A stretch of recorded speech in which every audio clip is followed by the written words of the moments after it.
All right, Raj. Hey, Howie. Jeff, good. Hi there. Good. Excellent. All right. My new friend Morgan. Right, that's right. Yep. Hey, Roger, how's it going? Good, good. Good. I'm going to keep my phone on over here, one of them in front, in case when we get to the Q&A portion of this, I don't have the staff of the library, so I got to do this myself.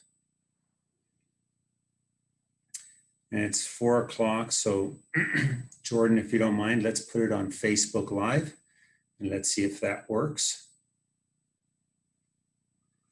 I'll put those phones right there. Hi, Daniel. Oh, and there's Robin. Hi there. I didn't bring Louie with me to the office today. I know. I did bring a sweater, so I was going to make this kind of a little like a Mr. Rogers thing, but I think it's a little too warm in here to put on my sweater. So we'll go with it. We'll go with a t-shirt. And Jordan, let me know if you see it on Facebook Live or not.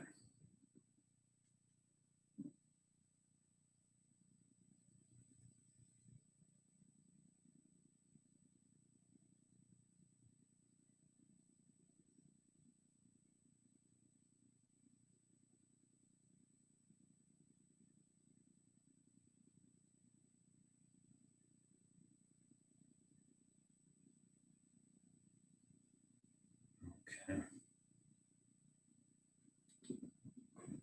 All right.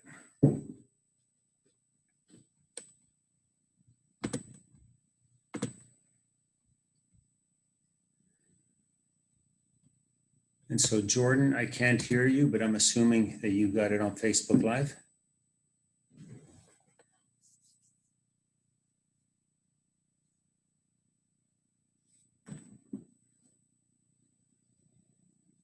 Oh, he's texting me. Oh, he needs a 6-digit code for Facebook Live. Okay, let me get him that. Code generator.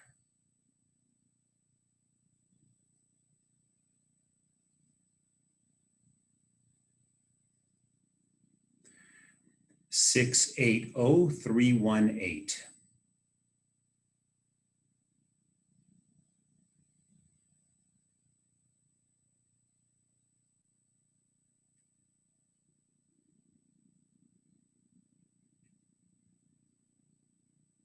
Okay, once more. Let's get another one.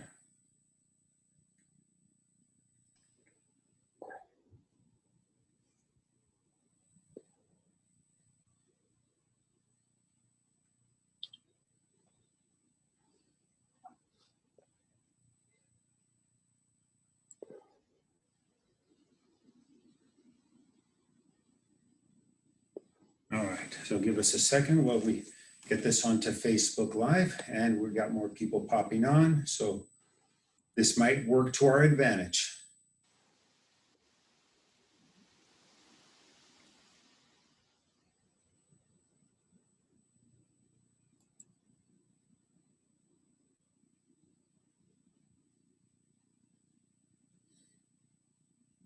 How's the audio level?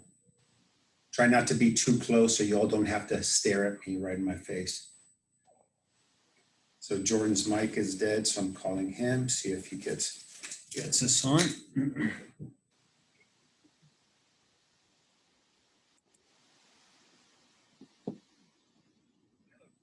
Okay, so are we on Facebook Live or not yet? Yeah, we should be on Facebook Live. I've got it running, and okay. I just need to paste the title of the event, and then I think we're going to be good. Okay. Just 2 seconds. And 2 seconds.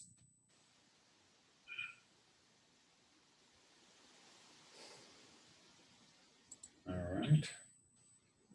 But we almost got it. I had a technical hiccup with the Facebook thing, which is why we had to get that code in. Got it. But I think we're past all the two-factor stuff now. So, Okay.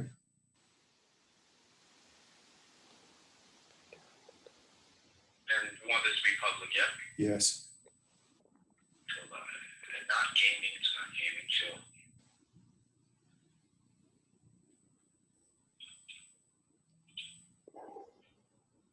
Okay. It changes. Oh, let me change this. Don't worry about the naming. Just go. All right, we should be there. Okay.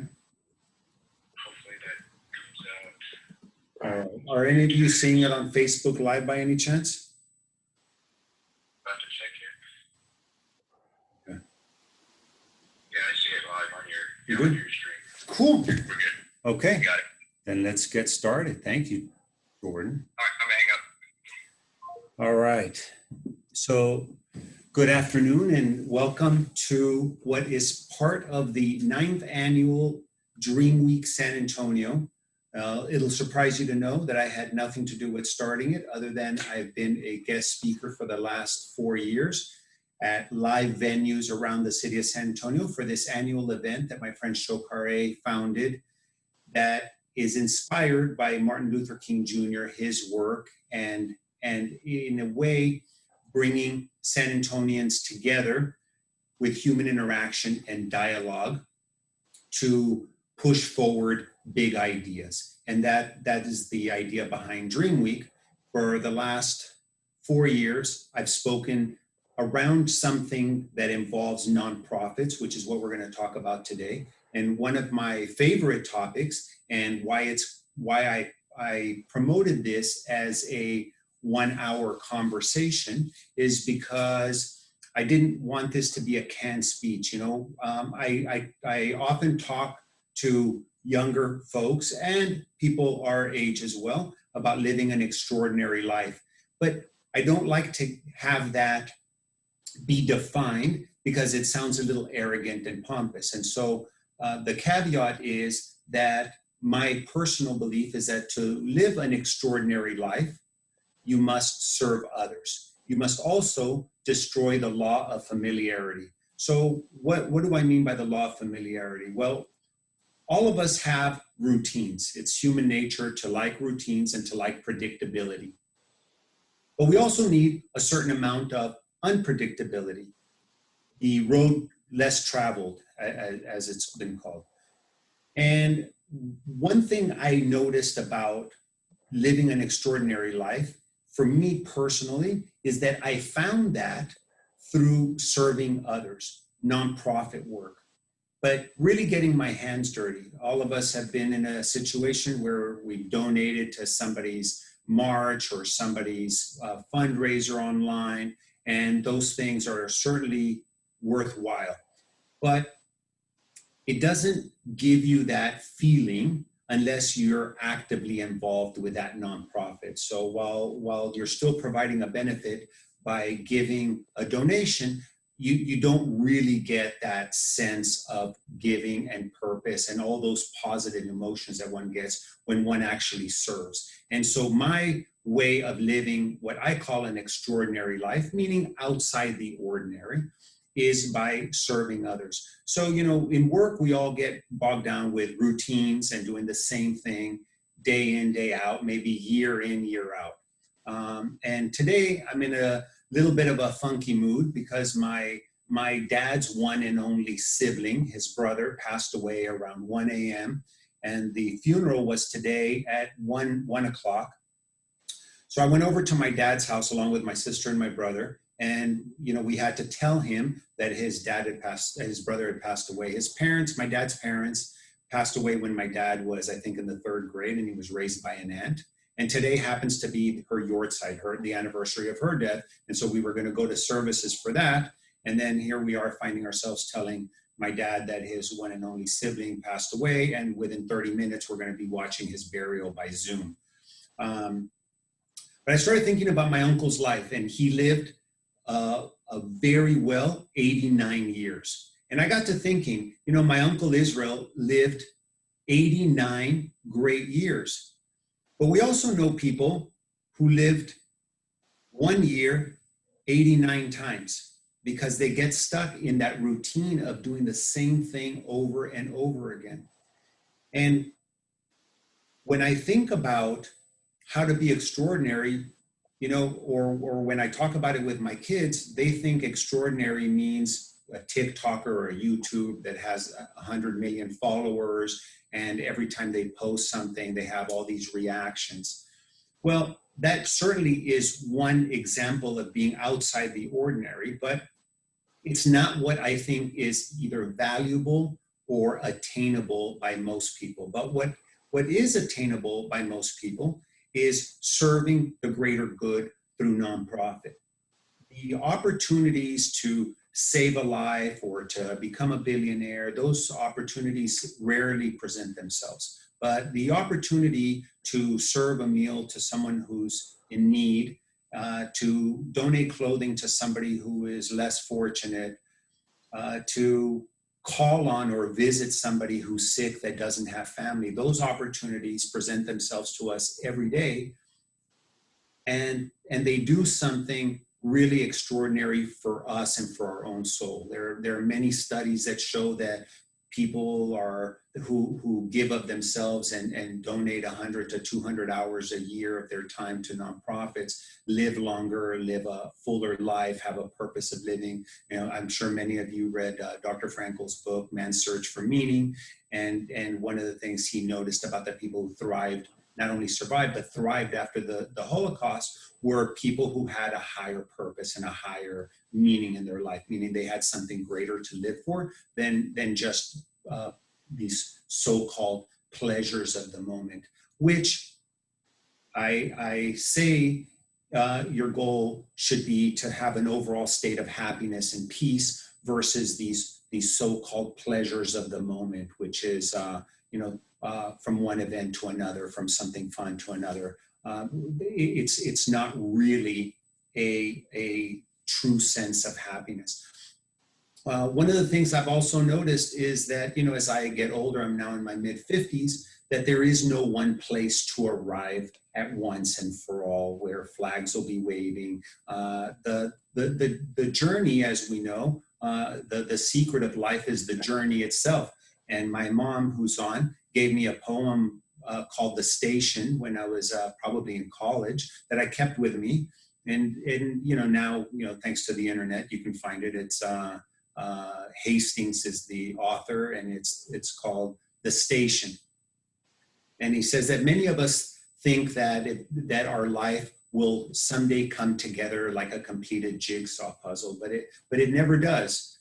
Life must be lived as we go along. The destination will come soon enough.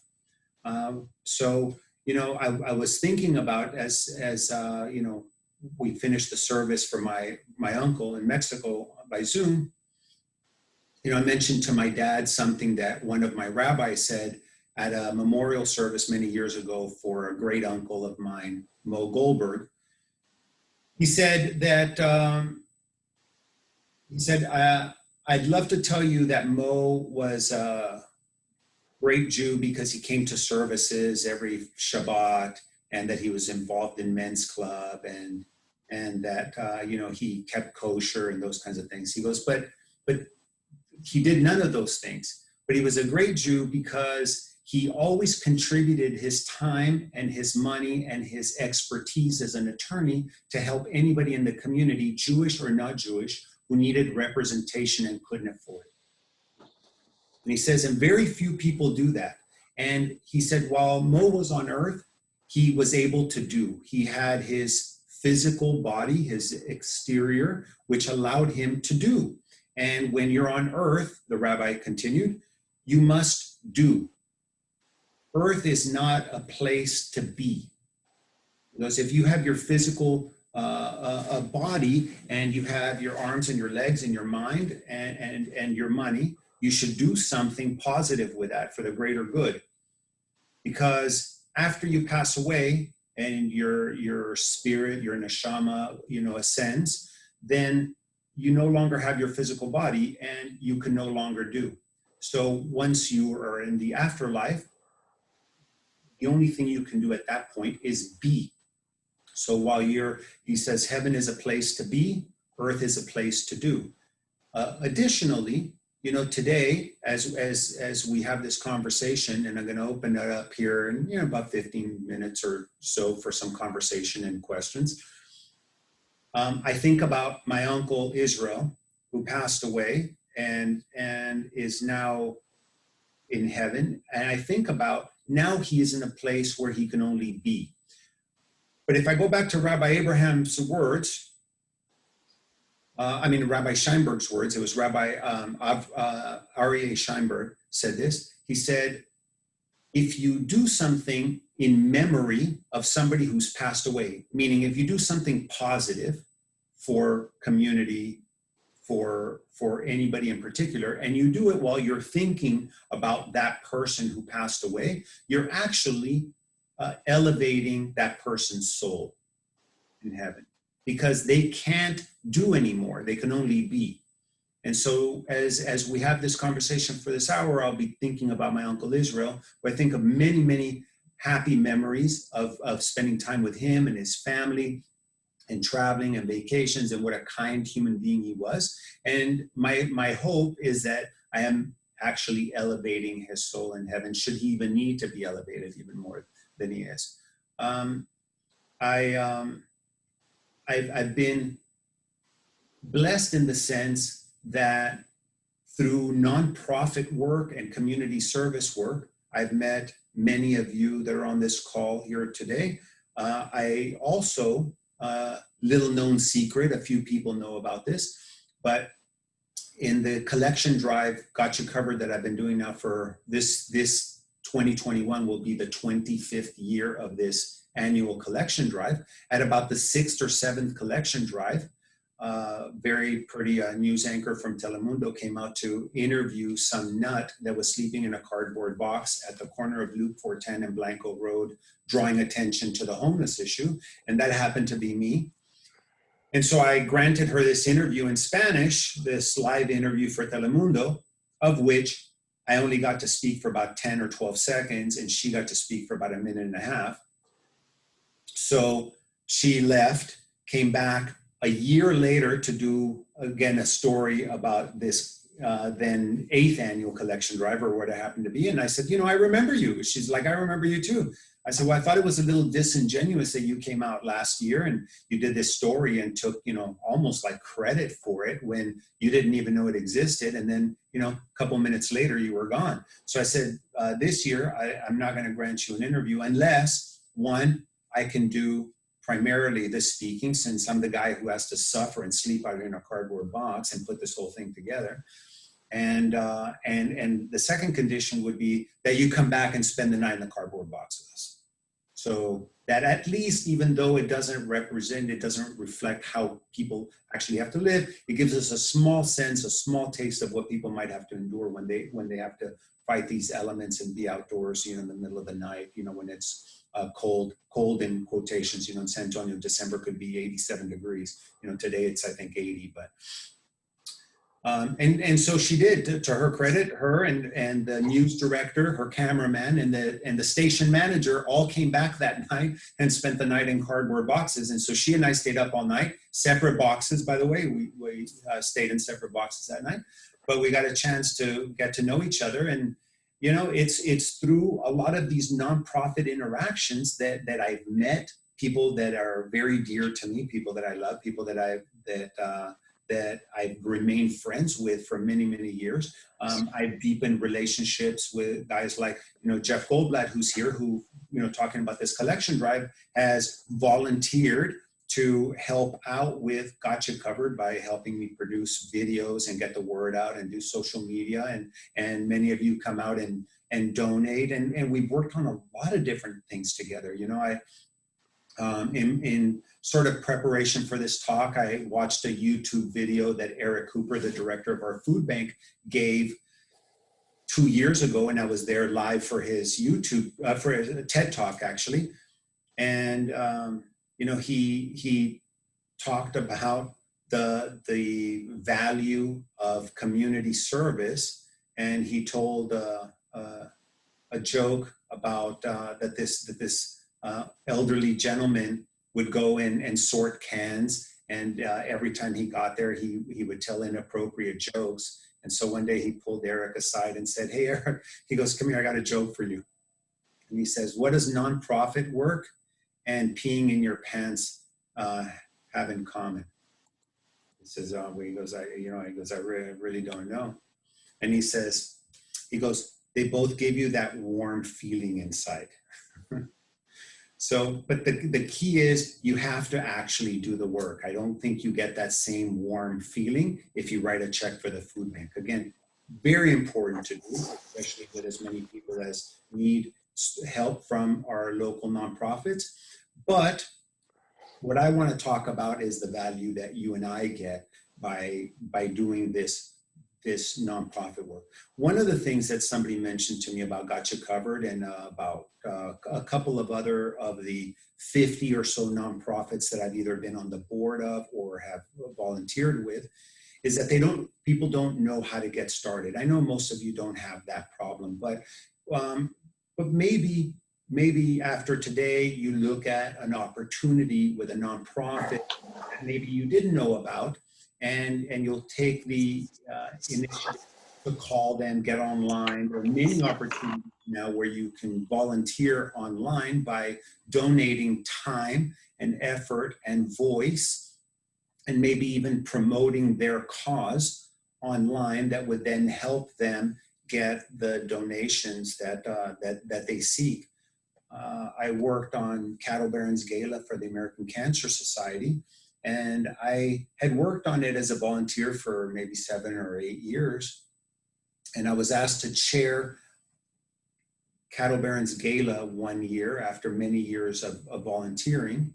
And when I got my committee together to work on this, I sought out people that I thought had a connection in some way, shape, or form to cancer. And we all, probably have some connection to somebody who's battled cancer.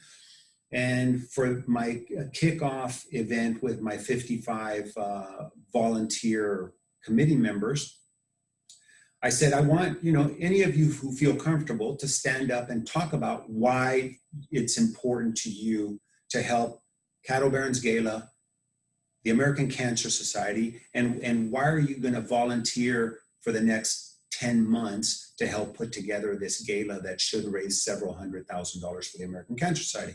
I said, but while you think about your why, I said, let me tell you my why. So I put up a 3-slide slideshow with pictures of my cousin Kimberly, who passed away of leukemia at age 3.5. And it wasn't exactly leukemia, and I forget exactly what it's called, but it was something like a leukemia, but it was a childhood cancer.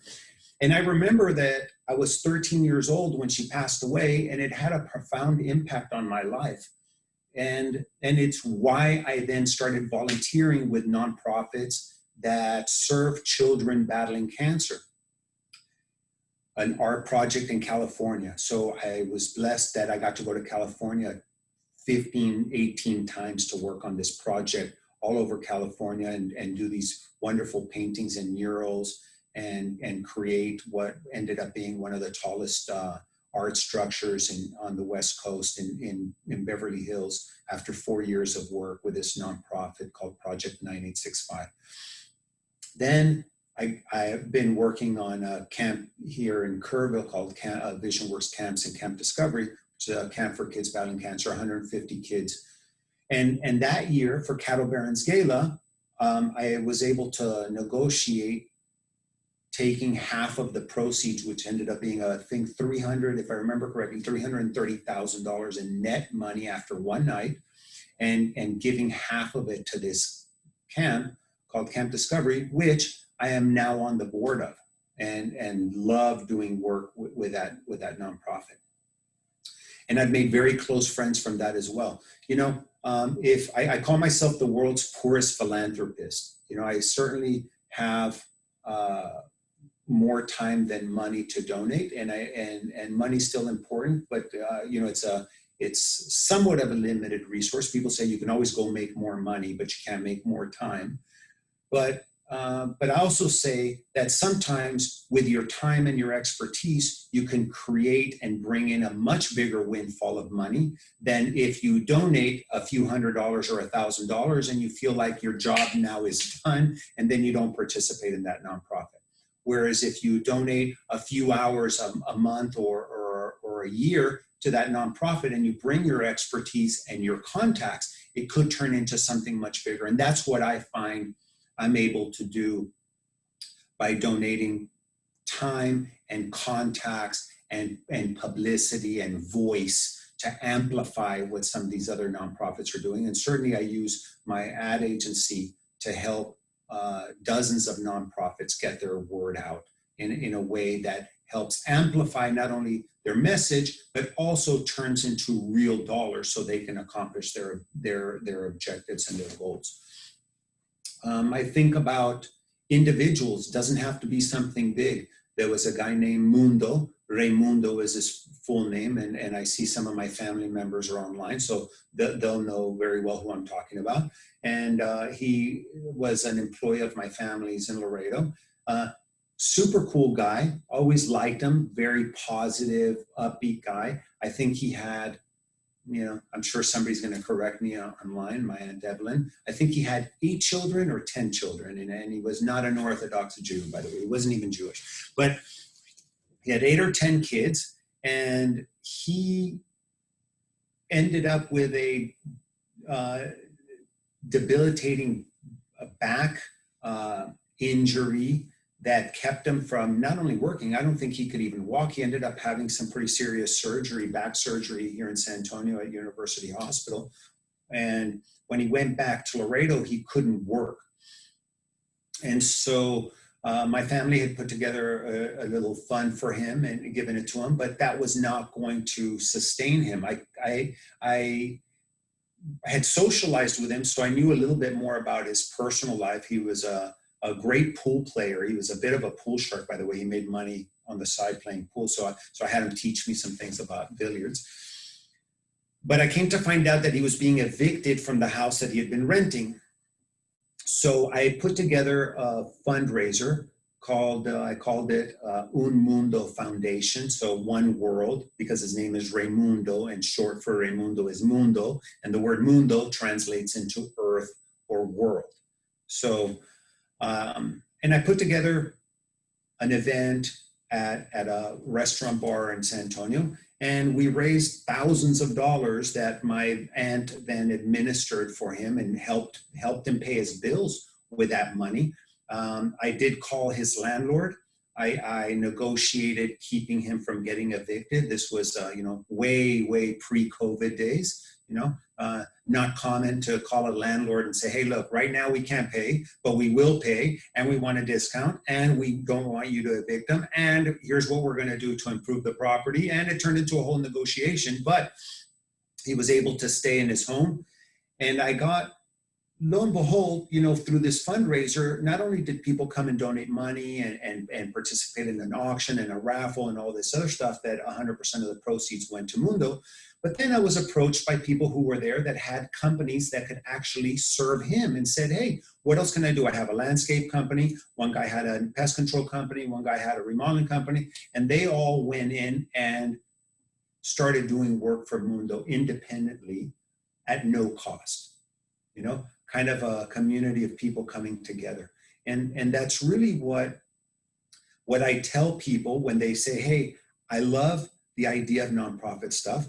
But I don't know what to get started in, what do I do? Do I just call down there? Do I go to their website? And the idea is, yes, do all that stuff. And there is always something to do with all these nonprofits. And there are ways to do things without going down there in person because of COVID. There are many, many things you can do, but the initiative, the spark has to start with each one of us, which is to pick up the phone, get on the internet, and go over there. But like I said, it doesn't have to be something big or organized. You'll find people that are struggling with something all the time. Might even be a neighbor. I have a couple of neighbors. They're on my street. They're technically across the street and 4 doors down. the gentleman is 96 years old and his wife is 93. They both still drive. I'm sure their house is paid off. I'm sure their 10 or 12-year-old Cadillacs are paid off. So I know they don't go without.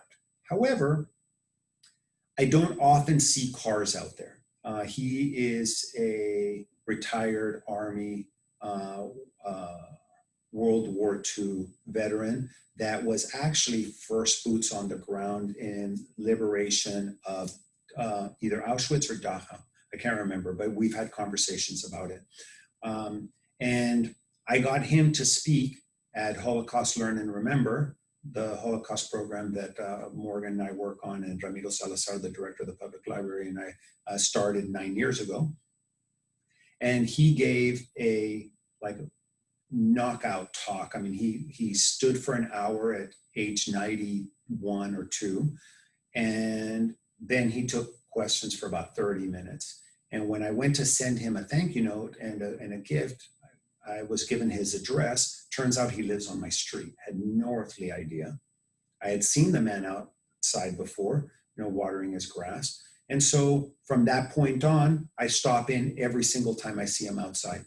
And my kids and I and my wife will make extra food, and we'll take them a plate. If it's a Jewish holiday, we'll take them a plate. If we have some desserts, we'll take them some desserts. And we took them some candles a couple of times for Hanukkah and menorahs. And they said, oh, we haven't done anything like this in 20, 30 years, 40 years, whatever it happens to be. Again, little things that does wonders for the recipients, but I would even argue does even more for the givers. And I sometimes feel guilty because I not only get pleasure, I derive so much benefit from people that I meet that then would like to do business with me. And I think that the only reason why that works is because it's genuine. It's not why I do it. There are certainly easier ways to get clients than to go and donate a bunch of time, money, effort, resources, drive around town, go deliver, PPE material, sort groceries at the Alamo Dome parking lot for the food bank for hours. And then have somebody then say, oh, I saw you there and I like what you do, and therefore I want to engage with you and do some business. There's certainly much easier, more direct ways of getting business than going through that long route. But there are so many unintended benefits of doing community service work. And I'm probably preaching to the choir with many of you because you already know this. So I don't want to imply that you're not, that you don't do enough. My question to you is the same question I have for me all the time is, could I do more? Is there more I can do? And the answer I always come to, the conclusion I always come to is, yes, there's always more that I can do. So before I knew there was going to be a Got You Covered for 2020, the pandemic had started. It was April. It was March when it started, when most of us started noticing it. But it was April when I started thinking about, all the homeless people on the streets and thinking, okay, well, the people that are at Haven for Hope, those people I know are taken care of. But what about the people near where I live? And when I see all these people on the streets and under the bridge and those kinds of things, and are they really being taken care of? So I started asking them, are you getting as many donations as you were getting before? They said, no, as a matter of fact, they're not. That's why we started getting masks and stuff like that, because people don't want to stop. And one man told me specifically near the quarry, under the bridge at Jones Maltzberger, near the quarry at 281, he said, I think that people are treating us like lepers. Nobody wants to roll down their window. Nobody wants to give us any money. Nobody is giving us. So a lot has changed. And so what I do every time I ask somebody something, I go to a fast food restaurant, I buy them food, and I come back and bring it. But then I started thinking well, why don't I make some meals? Not that I'm such a great chef, but I started making sandwiches and hot dogs and then putting Kind bars in there and bottles of water and making like a little goodie bag. And then my daughter, Nikki, started writing notes to each of these people and we would put a note, a handwritten note in each one of these bags. And then we would go out and donate them. And I take my kids with me. Sometimes I do it on my own. I got yelled at by my wife. She's like, what are you doing? It's the middle of a pandemic and you're over here like, hanging out. But again, I needed to do something. I felt like when I asked myself, is there more I can do? The answer was yes, but I didn't know what I could do and what I should do. And I just started thinking about it. Well, what would be extraordinary? What would be outside the ordinary? Well, it just might be making food and going and dropping it off and talking to somebody that wants to have a little conversation with somebody because everybody else has been ignoring them or shunning them, and I did that a few times. And then when I don't do it, I feel guilty that I'm not doing it, but then I work on Gotcha Covered thinking that this is going to be a bad year. The pandemic, people aren't going to donate. After 9/11, we had less donations. After 2008, both of those things happened in the fall. The collection drive I put on is always in December. And after 2008, we had a lot fewer donations that December. So I said, this year's going to be bad. But I was optimistic, so I got an extra truck, an extra box truck, just in case. And lo and behold, the 6-hour collection drive ended at 3. We couldn't close the trucks because there was still a line of cars, an endless line of cars waiting to donate. We were there till 4 o'clock. We ended up filling up the 4th truck full of donations. When I take one of the trucks to Battered Women and Children's Shelter Warehouse, the last 2 or 3 years, we've, without exaggeration, given them more than they can handle. So one year they actually turned us away with the rest of the donations. They said, this is so much that we don't think that we're going to use it all. And so I think that's enough. And so this year, in 2020, the pandemic, I guess, didn't keep people from protesting, didn't keep people from voting, that's for sure. And it didn't keep people from donating and being generous. And so that's a great feeling. And those kinds of things, those kinds of shows of support for the greater good, and for so many people to have the ability to donate and show up and do good is not unique only to the United States of America, but man, we have it really good here. I've been fortunate that I've traveled around the world and to many places, including places that are generally wealthy countries, but the mass population doesn't have the same wherewithal that we have here, and I think that sometimes, me included, we take a lot of this for granted because, we drive on roads that we didn't pave. We drive in cars that we didn't build. We eat food that we didn't grow and certainly didn't have to prepare. We live in houses we didn't construct. And sometimes that gives us, I think, this sort of like a sense of having it a little too easy that we have to then drop down to the next tier and find things to complain about. Like our second car, check engine light came on, or, the temperature dropped below 59, and I don't have anything to wear. And, when I do nonprofit work, and when I work with children battling cancer, it gives me no right to complain. For all my flaws, I will tell you one of them is I'm not a complainer because one, I have a deep sense of gratitude for all the positive things I have in my life, number one. But number two, I think about what right do I have to complain if I'm working with kids that are 6, 7, 8 years old that are undergoing chemo or radiation. They've lost their hair. Some of them have had limbs amputated. And I'm thinking like, man, Howie, what right do you have to complain about anything at all? And the answer is, I don't.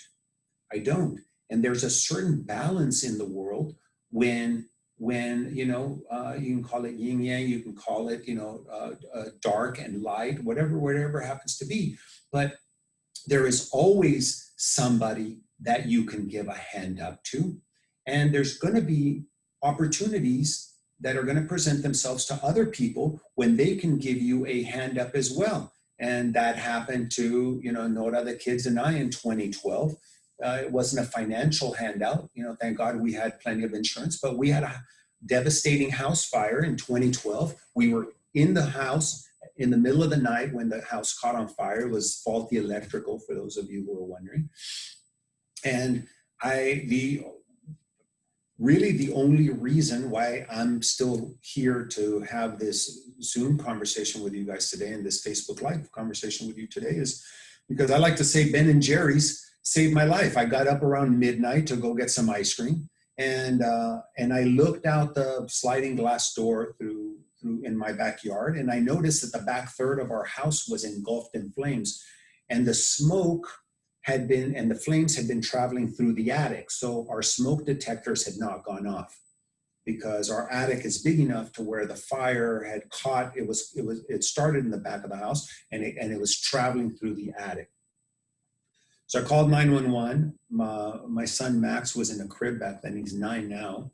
And so we couldn't get out through the front door because it was deadbolted. And at the time we had the deadbolt where you can put a key in, and the key wasn't in the deadbolt. So we had no idea where the key was. So we couldn't get out. We ended up getting out through the side of the house where the fire had started. So by the time we got out, the fire department was arriving. They ended up calling multiple other fire departments to help with the fire out. But that part of the house that we got out through collapsed 5 minutes later. So 5 minutes later is a long time, but it's also not a long time, And we ended up that night staying at, my wife and kids stayed at a neighbor's house. And then by that next evening, we had checked into a hotel. And like I said, we had insurance, so that whole thing began. But I got calls from a few friends that had either heard about it, saw it on the news, whatever it happened to be. And, I had a friend that said, what do you need? I said, look, nothing. I said, we're going to go buy clothes. We left the house with nothing, but we're going to go get clothes. He goes, you need a car? I said, all my cars burned or exploded, so they're gone. But I said, I'm going to go rent a car or whatever. He hangs up the phone and he drops off a Suburban at the hotel and leaves the keys at the front desk and texts me. He goes, there's a Suburban sitting in the, he goes, the only reason I didn't tell you I was going to do it is because you were going to tell me no. So it's already there. The keys are at the front desk. You guys use it. Then we got calls from other people about food and about bringing stuff over and coming to the hotel and bringing clothes or whatever we happen to need. Red Cross called us. Red Cross showed up that night at like 2-3 o'clock in the morning while I was out there with the fire department. And so people come out, and that was a time when I needed a hand up, even if it was a car or emotional. I had somebody who's a therapist talk to us and said, hey, how are your kids doing? I said, well, they get up every night in the hotel. This was a week later, and they think that the hotel's going to catch on fire. And they suggested that we go and take the kids to therapy. I hadn't thought about that, Nora and I were being the typical tough Mexican parents. We're like, oh, stop talking about that. It's not going to happen. The hotel's not going to catch on fire. That's the wrong thing to do. So somebody stepped up and gave me a hand up and gave me a tip about calling Jewish Family Services. And we called them and they said, oh, your kids go to school here at the EKA. Well, guess what? You don't have to pay. So we made a donation to JFS and we took them there and lo and behold, they helped them get through it. So this balance of yin yang, of positive, negative, there's always people to help. There's always ways to improve the world. And there's always times when people will give us a hand up. And that's really what this whole interaction, when I think about DreamWeek, it's more than just engaging in conversation as human beings. I think it's more about showing other people the way. And for me, the way to this, what I call this extraordinary life, is by serving others. there's a quote, and I like talking about R&D. I like not so much research and development. I like to rip off and duplicate stuff. That's what I call R&D. But there's a quote that I heard, and I'm probably not doing it justice, but it says the most valuable form of currency there is the effect you have on others. I firmly believe that. It's what creates legacy. It's what we all should aspire to have and leave as a form of legacy versus the traditional definition of legacy, which is to leave something of value to, a loved one or a relative after you're gone, and that's an okay definition. But I rather have an impact on people while I'm alive, whether or not I get to see the direct benefit from it. I want to be a part of that more so, for not only what it does for the recipient, but more for what it does for me. It's my sustenance. I often tell my kids when they say, "Well, how much money do you have, Dad?" And I said, "Well, I don't think that doesn't really matter." I said, "I have several bank accounts. There's some that I deposit money into, and then there's others that I deposit spiritual bucks into." And so you need to have both types of bank accounts because, as my friend Sichon Siv, who was a former U.S. ambassador to the United Nations and deputy assistant to George H.W. Bush, he said there can be no definition of success without serving others. So you can be wealthy and you can certainly make money, but his argument is that you can't be defined as a successful human being unless you serve others. And there's many ways of doing that. A lot of us get to do it through our work. Dr. Barnes, is a professor, and so he certainly does it through his work.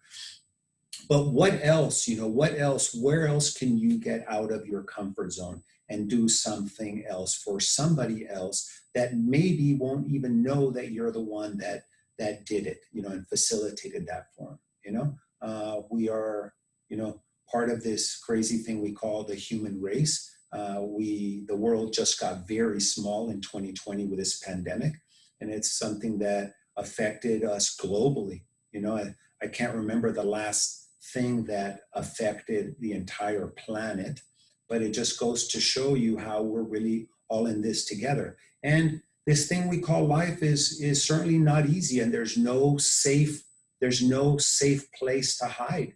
Not from the pandemic, not from this thing we call life, not from failure.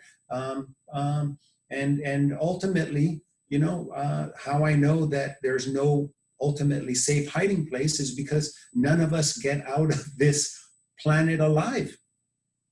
And what we do while we're here is certainly what is going to make, I think, our lives give them meaning or give them more meaning. This is a great time for isolation. That was our theme for this year's Holocaust Learn and Remember, and it's a good time for isolation because of the pandemic. But it's causing a lot of people heartache and depression and those kinds of things that I know, at least for me, are greatly alleviated by serving others. So probably talked way too much. Yeah, but I see stuff coming up in the chat. So I'm going to bring some stuff up in the chat. Feel free to unmute yourselves and let's have a conversation for a few minutes. Please, I'll look at your chats, but unmute yourselves. I'd love to hear your voices and let's have a little conversation. So ignore like those first 10 chats, Howie. That was me trying to get your attention at the beginning. Yeah, I got you. I figured. No worries. But thank you. Yeah, then I see that. All right. So, Jordan, now that your mic works, can you hear me okay, Jordan? Yeah. Volume was great. All right, good. Will you throw in, so that was a trick to get to kind of bait you into me asking you a question. So you've worked with me at Sharkmatic now for a little over 10 years, and you have been, volunteered to volunteer and also to work on a lot of nonprofit projects that I participate in. But I see you have stepped up on your own to volunteer your time for these and probably other nonprofits that I don't know about. You want to share, was this something that was always on your radar, or is this something that you kind of, came into? Is this something, what does it mean to you to participate with nonprofits and make a difference? Well, when I was growing up, I was in Boy Scouts, and so community service has sort of, as an Eagle Scout, community service is sort of part of my DNA. And so I'm always, anytime there's an opportunity to participate in something like that, I'm always going to try to be the first one to sign up. I don't really, it's not really for any sort of self-gratification reasons. It's because I feel like it's an important thing for people to do. When you do well, don't forget to do good, that kind of mindset. And that's just part of my DNA. That's just what I believe in. And I think it's important to, find opportunities to give back. Right. Excellent. Thank you, man. So anybody else? And I'll go through our chats here. My buddy Kenny Leather from California sent me a heart. And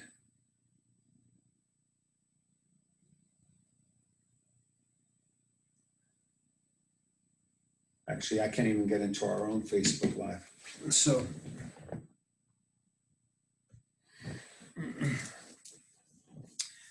let me spend the last 9 minutes or so of our time sharing something with you guys that involves Got You Covered, because one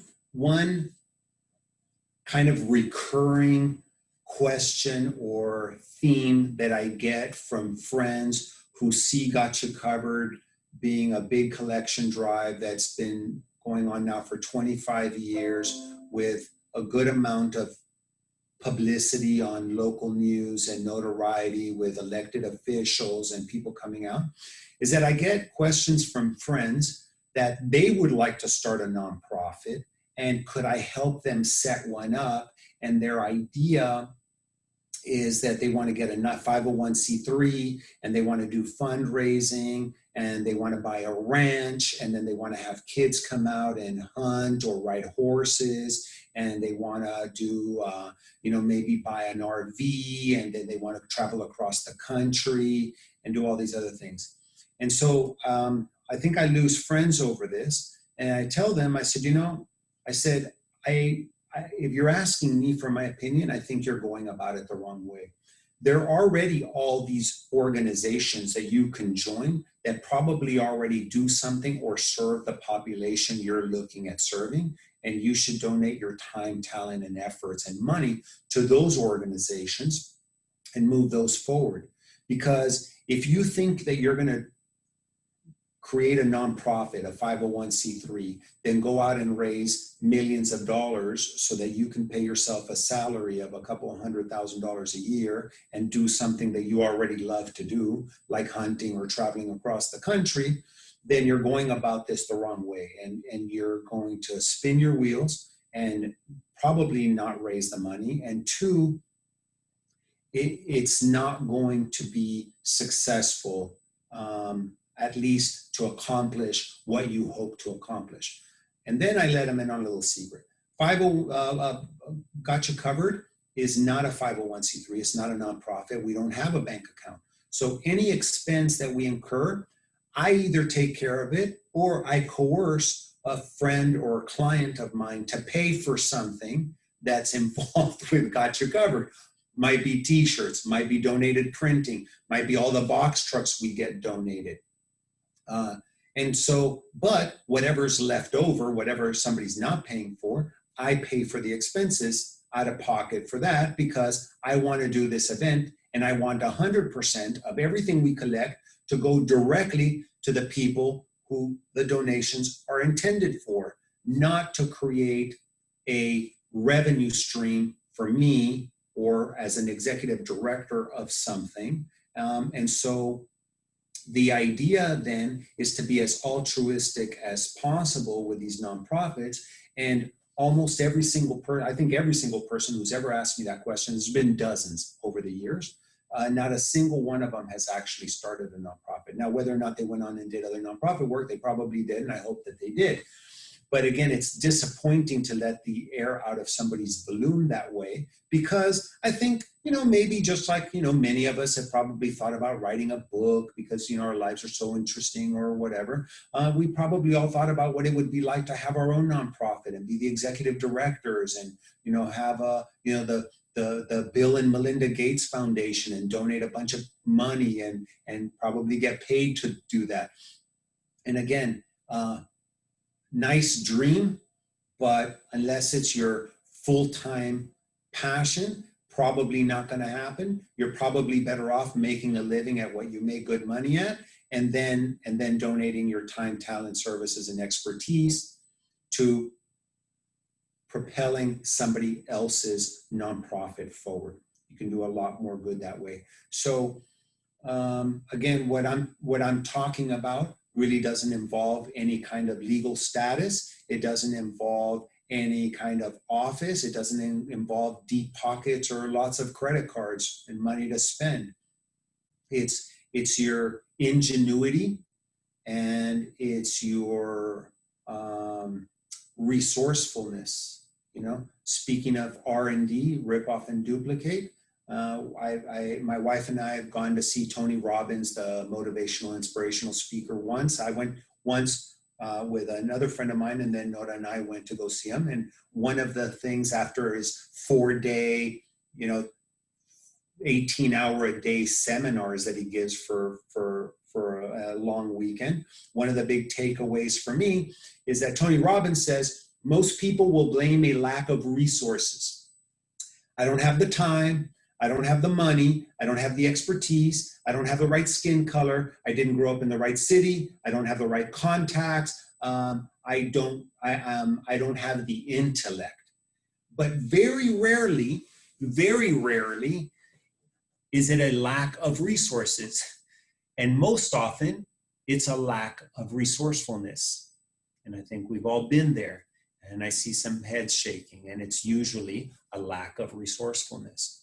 And as human beings, we can all be a lot more resourceful, and we've had to become resourceful. Certainly in times like the coronavirus pandemic, we've had to figure ways out to do something, one, outside of our comfort zone, something that we weren't used to doing before. And we find that we are, as human beings, resourceful. How do we apply that resourcefulness to this thing we call the greater good, right? We talked about the difference between just being and doing. We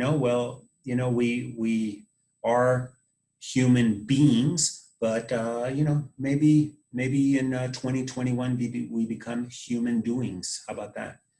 For a change. So thank you guys for spending an hour with me. Man, I almost started on time and I'm finishing early. Unheard of. Thank you guys. I see Steve, Evelyn stayed on, Xavier, MS, Charlie, good. Show made it. I talked about you, Show. You want to close out since this is DreamWeek, brother? This is Show Carre. This is the founder of DreamWeek. I spoke with him at the beginning of the hour, and how appropriate that he gets to close out the hour. And it's too bad he doesn't have his camera on because he's a very handsome man. So Show, I'll let you. I hope you can hear me. I've been struggling to get my camera on, honestly, quite honestly. So you can see that Howie, is a very generous man. I'm not that good looking, but thank you, Howie. I think for people like me who have sort of traveled out from their places of birth and found a home thousands of miles, away from where, my place of birth. It's very important that a lot of what Howie's just talked about today, I sort of embody that in a sense that without people like him, this will feel much less of a home. And so in the actually just giving, we're talking about just reaching out and giving. Sometimes it's really just allowing somebody a welcome to something that you enjoy, just being there. So from the very first day, and I'm sure I'm not the only one, but from the very first day, I met Howie, he's always just treated me like a brother. And that's why it's always very difficult when I hear about, when we use these broad brushes to define ourselves, whether it's a man, woman, Jewish, Nigerian, Black, white. Ultimately, it's about that reaching out and at least hoping that one can expect and hoping that one can reach into that divinity that I think exists within all of us. I think we all sort of we're universes in ourselves, and it's very important that not one single human being should be ever dismissed, and we're not sure where genius can reveal itself. And DreamWeek is about trying to get as many people to have this exchange of ideas, exchange of just getting to meet each other, allowing that other being be, and hopefully, realizing that within all of us, there's that the genius exists, and we're looking for the ones of the future that would bless the community and make this place a much better place, world. And I know it sounds so kind of idealistic. I've given a lot of talks, so I'm kind of borderline rambling on here, but I just want to be, and it's this is the last day of DreamWeek as well, so it's kind of exhausting. But it's so important to stress that we for every dismissal of anybody, whether it's done through fear, done through some other form of discrimination, say, we lose a little bit of our own humanity as well. And the reason why San Antonio is a very interesting place to me, besides having the largest march in the nation, we've managed here to become a place where we're having the largest curated event of its kind in DreamWeek. It's all from the community. It's people like Howie, just sitting down, coming up on a Sunday, inviting people. Some people have never met him before, sharing his story, and inviting people like me to, and uplifting people like me as well. So I think DreamWeek is all of us. Hopefully, we're heading to our 10th year, and I hope that everyone who hears this realizes that, we're really looking forward to hearing your own story. It's as valid as any other in history. It's from your own unique perspective, and it's customized, and it's something that I think would enrich other people as well. So thank you again for being part of this. Thank you, Howie. Look forward to our continued friendship, and one day I'll take you to Africa and I'll treat you to some nice pepper soup. I'm ready. So thank you very much. I'll close with this. About a month ago, I was at Haven for Hope, and we were shooting a video to promote Got You Covered. And I got to interview a gentleman by the name of Abe. And he said on camera, he said, a community is only as rich as its poorest citizen. And it's very true. And those words have stayed with me. And so it's up to us to kind of lift all ships, right? So have a wonderful Sunday. Thank you all for joining me. I'm honored to see you guys. I'm blessed to have friends like you guys and family members, and I hope to see you in person and get to hug you in 2021 is what I miss the most, are hugs. All right. Thank you, Howie. Have a good one. Thank you, Morgan. Thanks, Howie. All right, Raj. Thank you, buddy. Very good.